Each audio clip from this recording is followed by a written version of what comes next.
हाय, good evening. लक्ष द्या. Grammar बऱ्याच दिवसांनी आपण ग्रामर शिकवतोय. मला वाटतं गेल्या 2 आठवड्यामध्ये आपण ग्रामर शिकवलंच नाही आहे. 20-25 मिनटाचं ग्रामर बघा, ज्याला आपण प्रकार येतो. 10वीच्या मुलांना, 11वीच्या मुलांना, 12वीच्या मुलांना हा प्रकार येतो. Okay, so that is called a synthesis.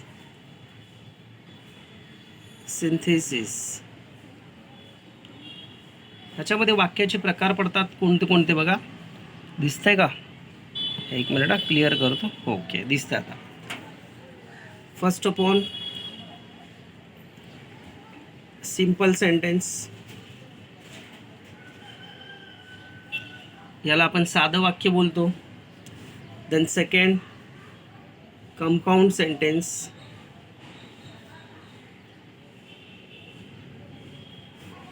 Then third compound sentence नंतर कॉम्प्लेक्स सेंटेन्स.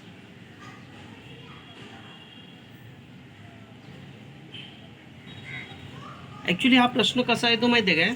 एक वाक्य दिलं जातं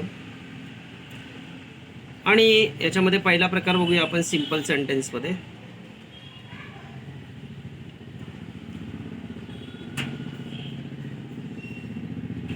तुमच्या लक्षात येईल थोडक्यात. सिंपल सेंटेन्स म्हणजे आपण मराठीमध्ये ज्याला बोलतो साधं वाक्य. साधं वाक्य म्हणजे काय? ज्याच्यामध्ये साधं पण असतं. ज्याच्यामध्ये जास्त करून वर्तमानकाळी क्रिया असतात, जास्त किचकट प्रकारचं वाक्य नसतं. अशा प्रकारच्या वाक्याला सिंपल सेंटेन्स किंवा साधं वाक्य असं म्हटलं जातं. आता तुम्हाला वाक्यामध्ये ह्याच्यामध्ये पर्टिक्युलर असे नियम दिले जात नाही, पण वाक्य कशी तयार करायची, वाक्य काय करायचं, कशा पद्धतीत करायचं आपण बघूया. ओके, तुम्हाला वाक्यावरून समजेल की कशा पद्धतीत करायचं आहे. सगळ्यात पहिलं, याच्यामध्ये 2 वाक्य दिलेली असतात. या 2 वाक्यांचे एका वाक्यात रूपांतर करायचं. काय माहिती आहे काय? परत सांगतो बघा. 2 वाक्य दिलेली असतात. 2 वाक्याचं रूपांतर एका साध्या वाक्यात करायचं. It is called a simple sentence.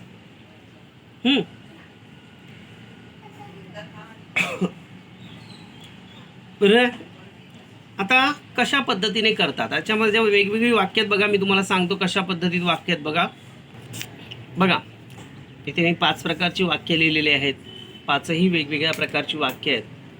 आता याचं प्रत्येकाचं आपल्याला सिंपल सेंटेन्स बनवायचं आहे. बघा, एक पर्टिक्युलर नियम असे नाही आहे, त्याला आपल्या मताने आपल्याला बनवायचं आहे. फक्त लक्षात ठेवायचं आहे की कशा पद्धतीत बनवायचं आहे. सोपं वाक्य वाटलं पाहिजे आपल्याला ते वाक्य आहे, व्यवस्थित लिहिलेलं आहे. ओके, सो ही रॅन फास्ट, ही फेल डाऊन. ही रॅन फास्ट, ही फेल डाऊन. बघा, आता कधी कधी याच्यामध्ये कसं माहिती आहे, converting sentence into two phrase with a present past participle. Verb जो असतो, वर्ब म्हणजे क्रियापद, त्याला कधी कधी ING लावून सुद्धा आपण हे वाक्य तयार करू शकतो. बघा कसं. आता इथे ही आणि ही हा डबल आहे.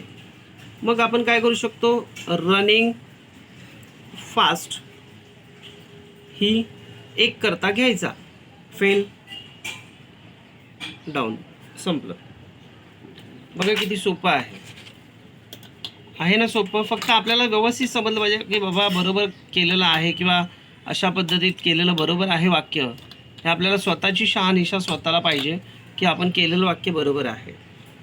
Okay, then second, he studied hard, he wish to pass. बघा, ही स्टडीड हार्ड, ही परत आलाय बघा. He studied hard. He wish, अरे तो का अभ्यास करतोय सांगा मला. तो हार्ड स्टडी का करतोय? Why he is do hard study? Because his wish is to pass. बरं ना, कारण त्याची इच्छा काय, पास होण्याची. मग ते काय विश लिहायची गरज आहे का? नाही. He wish he studied hard to pass. Pass होण्यासाठी तो काय करतोय, स्टडी हार्ड करतोय. Book are sold in that shop, the books are second hand. Okay, books are sold in the shop, the books are second hand. Okay, बघा आता हे कसं करायचं आहे. आता त्यांनी काय केलं माहिती आहे की शेवटचं वाक्य पहिलं घेतलं आहे. द बुक्स, सॉरी पहिलंच वाक्य घेतलं आहे. द बुक्स सोल्ड, बघा बुक्स आर आणि द बुक्स आहे इथे. The book sold in the shop, in that shop are second hand.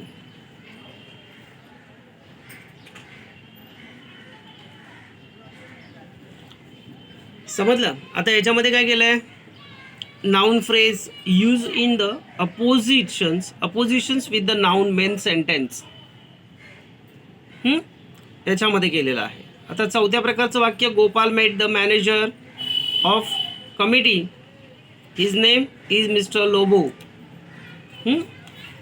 Gopal met Mr. Lobo, the manager. बघा आता कसं केलं हे वाक्य. Gopal met the manager of committee, his name is mister Lobo. बघा वाक्याचा अर्थ बदलत नाहीये. बघा, Gopal met mister Lobo the manager of the committee. काय जण काय करतात माहिती आहे तुम्हाला, एक सांगतो मी. बऱ्याच जणांना वाक्य कळत नाहीत, मग काय करतात, इकडे तिकडे काही शब्द घुसवत असतात आणि व्यवस्थित लिहिण्याचा प्रयत्न करत असतात. आणि या व्यवस्थित लिहिण्यामध्येच त्यांची वाक्य चुकतात. आणि जिथे वाक्य चुकतात तिथे त्यांचं वाक्य परत काय होतं, तिथे शब्द तिथे घुसवतात मध्ये मध्ये, तिथे त्यांचं वाक्य चुकतं आणि मग मार्क्स जातात. ओके.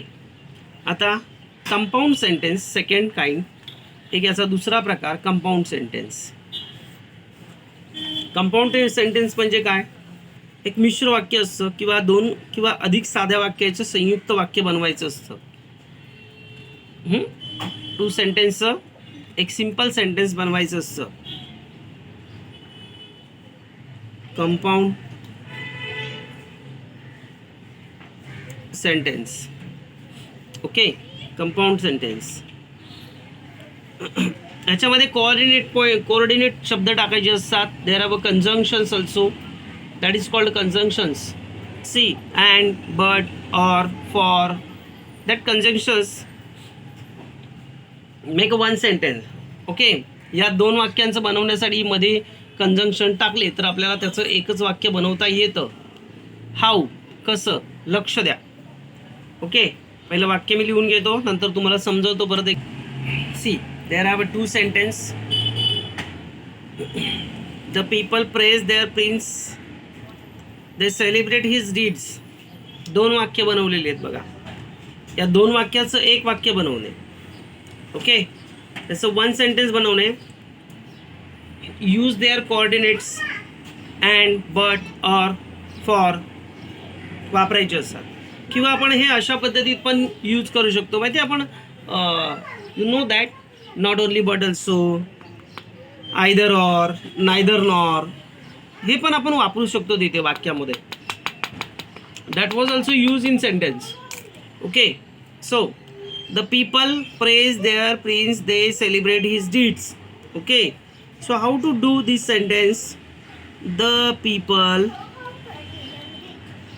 बघा, not only praise, बघा आलं ना ते, not only आलं बघा. not only praise their prince,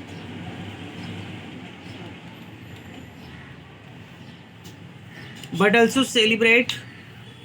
आता दे इथे वापरायचं नाही, because the people means they ना. द पीपल मीन्स काय, they. So not use, once again they. The people not only praise their prince but also celebrated his deeds. Okay, you can kill him, first kill me. You can kill him, first kill me. See, you can kill him. There are two sentences. You can kill him. Second sentence, first kill me. Okay. But conjunction but वापरलं किंवा coordinates कोणतं वापरलं आपण, but. Okay. But you must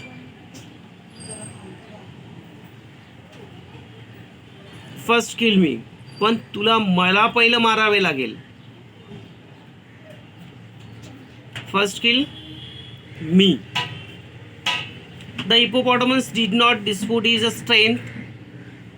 The elephant too did not dispute his strength. बघा आता केवढं मोठं आहे. The elephant, the hippopotamus did not dispute his strength. आता इथे दोन प्राणी दाखवले आहेत. The elements, there are two animals, the hippopotamus and the elephant. But there तिथलं मधलं जे सेंटेन्स आहे ना, did not हे सेम आहे. Dispute his strength, dispute his strength. The two sentences the same. See, did not dispute his strength. His sentence is the same sentence. So बघा केवढं मोठं वाक्य दिसतंय, पण आपल्याला हे एकदम उत्तरामध्ये एकदम आपल्याला छोटं याचं आन्सर एकदम छोटं येणार. बघा नायदर नॉर वापरायचं आपल्याला इथे. नायदर द हिपोपोटमस, हां याच्याऐवजी nor the elephant.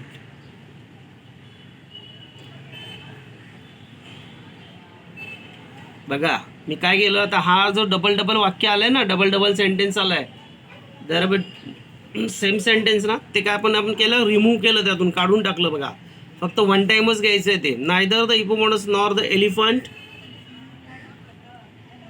Dispute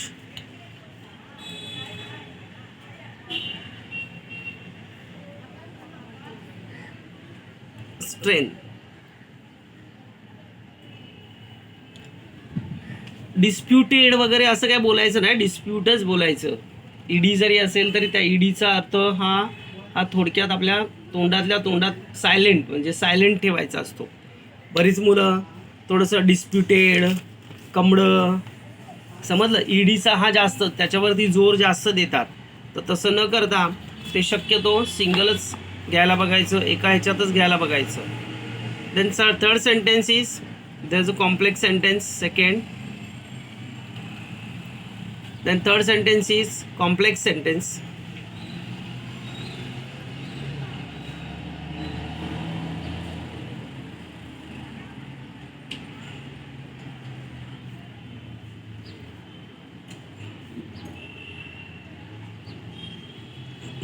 okay. आता याच्यामध्ये कॉम्प्लेक्स सेंटेन्स म्हणजे काय, आपण क्लॉज शिकलोय माहिती आहे ना, adverb clause, main clause, adjective clause, याच्यावर आधारित वाक्य असतात. ही वाक्य याच्यावर आधारित असतात. आणि या वाक्यांचं बघा, main clause, adverb clause, noun clause आणि ॲडजेक्टिव्ह क्लॉज, हे जे वाक्याचे प्रकार झाले ना, त्यालाच कॉम्प्लेक्स सेंटेन्स म्हणतात. तो प्रकार जो आहे ना, तो प्रकार, दॅट काइंड वॉज सेम, ह्याच प्रकार तोच प्रकार आहे. त्यामुळे ती वाक्य जी आहेत ना, ती कॉम्प्लेक्स सेंटेन्सेस आहेत. जी आपण शिकवली आहेत ना, ती वाक्य कॉम्प्लेक्स सेंटेन्सेस आहेत.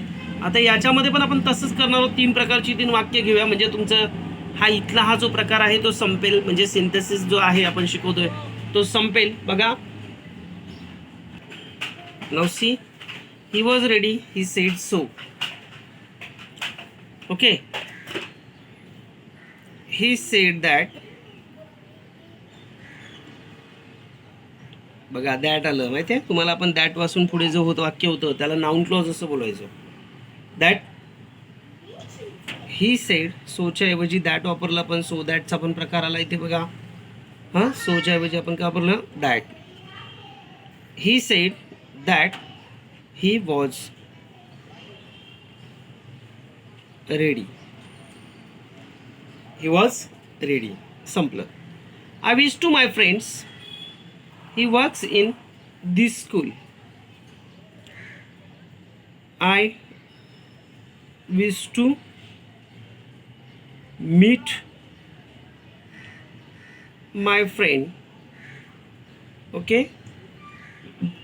आता इथे बघा, आय म्हणजेच इथे पुढे ही दिलेलं आहे. बघा वाक्य 2 आहेत. आईने इथे स्टार्टिंग झालं आहे. Here is a he. Okay. So इथे काय लिहायचं? Who works in this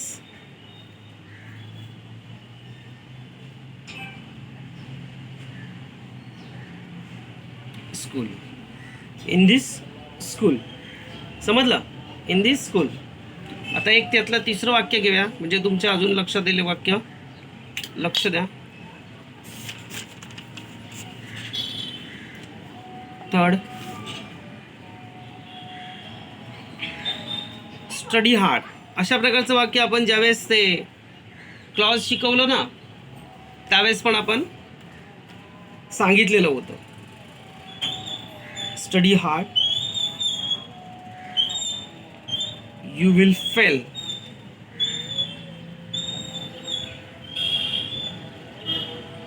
otherwise. Okay, बघा, अनलेस यू स्टडी हार्ड, अनलेसने सुरू झालं वाक्य. ह्या पण प्रकार आपण घेतलेला आहे. अनलेस यू स्टडी,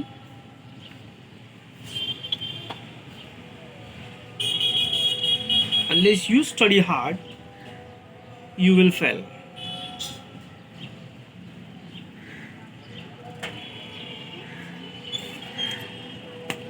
समजलं? आपले हे इथे प्रकार संपलेले आहेत. अशा प्रकारे तुमचं हे एक वाक्याचं एक आपल्या ग्रामरचा एक छोटासा प्रकार संपलेला आहे. त्याच्यानंतर आपण घेणार आहोत, बघा, मोस्ट ऑफ आपलं ग्रामर संपलेलं आहे, बरंचसं संपलेलं आहे. आता फक्त एकच राहिला आहे, तो आपला मोठा प्रकार आहे, आणि तो म्हणजे फिगर ऑफ स्पीच.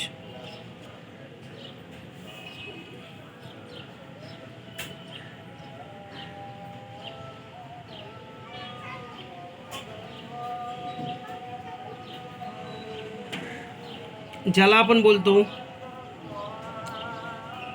भाषिक अलंकार. हा शक्यतो आपण फिगर ऑफ स्पीच हा जो प्रकार आहे, हा आपल्याला कवितांमध्ये वापरता येतो. वयम ज्यावेळेस आपल्याला शिकवल्या जाते